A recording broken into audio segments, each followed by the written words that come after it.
Wanna go for a ride?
All right, welcome to another edition of Open Mic Wrestling Night here on Fill in the Void Podcast Network, as it is on Spreaker.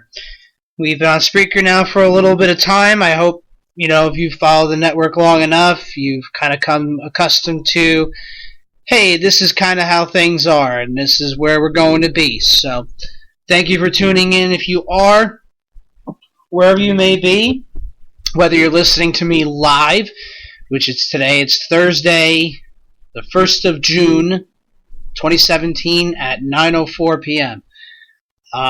Whether you're listening to me live on Spreaker, the Spreaker mobile app, iTunes, Stitcher, Google Play, Player FM, or TuneIn Radio, and hopefully soon we'll be on iHeartRadio. So we have plenty of places to listen to me from, along with all of my, I don't want to say all of mine, but all of the shows on Fill in the Void Podcast Network. Let me just throw out a few plugs really quick of the shows. We have a lot of shows. We have 12, including mine. Sundays, I'll go through the lineup a little bit later in case you're interested. Should I do it now? Yeah, let me do it now. Sundays, Boy Meets Retrocast, along with Whatever It Takes, a Degrassi podcast, and Here's the Problem, hosted by Clint Davis. Mondays, we will be starting, actually coming up on the 12th, with the Full Circle podcast. That'll be starting as a bi-weekly show starting on June 12th. We have another show that's looking to come on hopefully very shortly. And I missed something. This Saturday, well, I'll do it as I go along with the rest of today's week. Wednesday is another loaded show. You have Travis and Vic's Drunken Horror Adventures, another edition of Whatever It Takes, a Degrassi podcast. Let's see. Thursdays today, you also have DJ Classic Presents the Indie Artist Realm, and our show right now, Open Mic Wrestling Night. Fridays, the Blake and Sal Show. And you also have Nerd Herders live. They go live at 9 Eastern. Saturday, this upcoming Saturday, there will be a new show debuting for Fill in the Void Podcast Network. Very excited to bring it along. As we bring along, let's see. I don't want to get the name wrong, so I'm looking it up right here. Messy Magical Motherhood. Wednesday also, backtrack. Indie Power Rankings Tag Team Top 5 Reveal on Wednesdays, live every Wednesday at 10. Messy Magical Motherhood debuts this Saturday. And yeah, that's pretty much our lineup, which is pretty sweet. Yeah, 12 shows. Who would have thunk it, huh? Anyway, again, thank you for tuning in. And hello to Blake, who is in the chat. And if you're listening to me live on Spreaker, you can also join in on the chat. I'll be kind of looking in and out here from time to time. And very shortly, I'll be joined by Brandon. He used to host Sportsaholics Anonymous here on Filling the Void back when we were known as a different name. So, we got that to go with. Now, if anybody wants to talk about... Oh, here we go. What's up, Brandon? Hello. Not much, brother. Are we live? We are certainly live and in living color. Oh man, it feels so good to be on a public forum with you, sir. Yeah, well, the last time we were on a public forum somewhat together was one of your Halo streams on your Twitch. I'll let you plug that in just a second. I've become very frustrated with my Twitch, so I don't even think we're kind of in a love-hate relationship with technology right now. Okay, very understood. And then we also have, God, I don't think.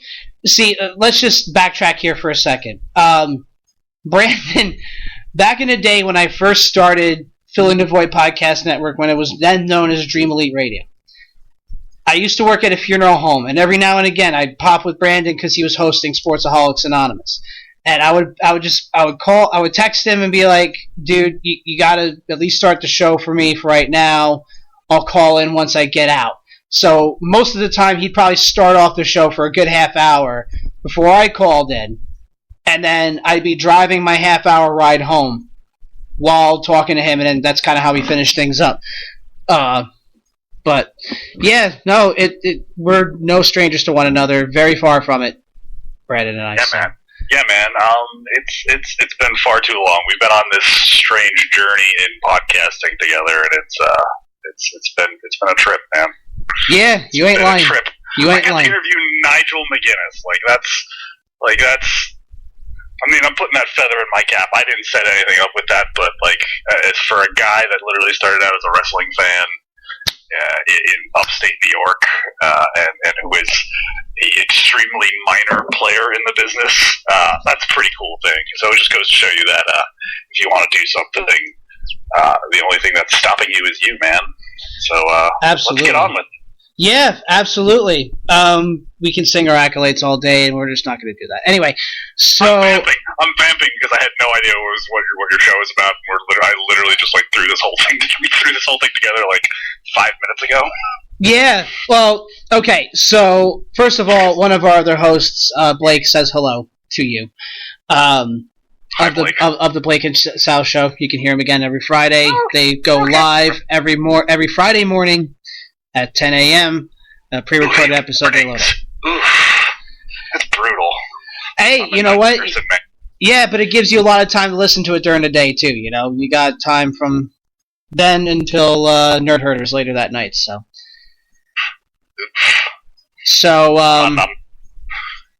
Yeah, you're not a morning person. I get it. No, not at all. But you also have the many other different platforms in which you can listen to any of our shows. But I already read through all that. So, okay. So, basically what I wanted to do here before everybody bailed out and Brandon was so kind enough to join me was somebody give me the idea of rebooking certain angles. And maybe I'll make this a once-a-month gimmick. But the one angle and the one thing that I could always go back to and it'll open up a jar of worms. Not even a can, a jar of worms. And there's a lot to talk about with it because the possibilities are pretty much endless. And that is the alliance angle of 2001. I mean, you could say that's the ultimate what-if situation because that was, the perfect storm, literally the culmination of about 5 years worth of animosity between not only just two wrestling companies, two billionaire titans of industry. It was, the fallout from all that, and then it just everything built up so much, and then it failed to deliver so much that I wouldn't even say that it was directly responsible, but it was kind of largely responsible for me kind of taking a step back from the wrestling in general and kind of saying, okay, this is kind of getting a little ridiculous. I like going out and hanging out with my friends a little bit more than devoting my entire life to this. Now, see, I'm completely of the opposite. When that happened, now you're right, but well, I think it hit me in that age, that wheelhouse where it hits kind of most male wrestling fans, where your attention gets divided from the ages of 15 on. If you don't phase out entirely because of something either socially or romantically if you're lucky enough. But yeah, you just professional wrestling kind of just moves down. No matter how passionate you are when you're a kid, these things happen. Like right. No one.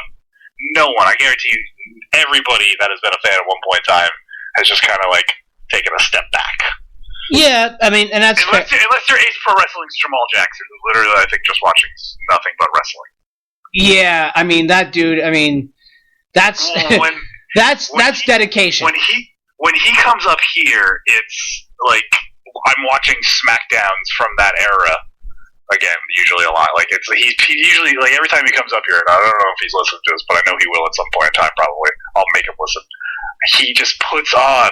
He literally takes over the TV, puts on WWE Network, and then it's just like it's an entire weekend of just SmackDown or whatever. He like picks a time period of the product and just binges it. Like, yeah, consumes it.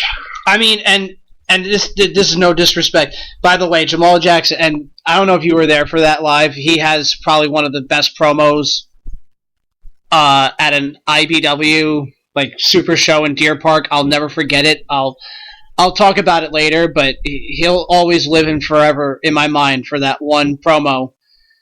I love that. That's my black brother. He's great, and he's always a riot. And this is no disrespect to him, but every time I see a picture of him on Instagram or Facebook, it's hilarious because every T-shirt he wears, it's either a John Cena shirt or anything other than that's not normal clothing. I think I probably 99% of the times I see him, he's wearing WWE apparel. Yeah, and that goes for most of the New York City wrestling crew. I see them. I won't name specific names. No, but they know who they are. Like they keep WWE shop in business. For real. much like my cohort Nick Horacek out in Montana keeps pro wrestling tees in business. Like I literally think Nick gets a shipment for pro wrestling tees. Like some people get Amazon shipments. I can't doubt. I don't know who you're talking about, but I don't doubt it because there are people out there that are like that. And you know what? Good for them because then they keep other people and companies in business. Which is, hey, whatever. Those companies have to count their blessings when they can. Supports the products. So this is what happens when you have me on the project.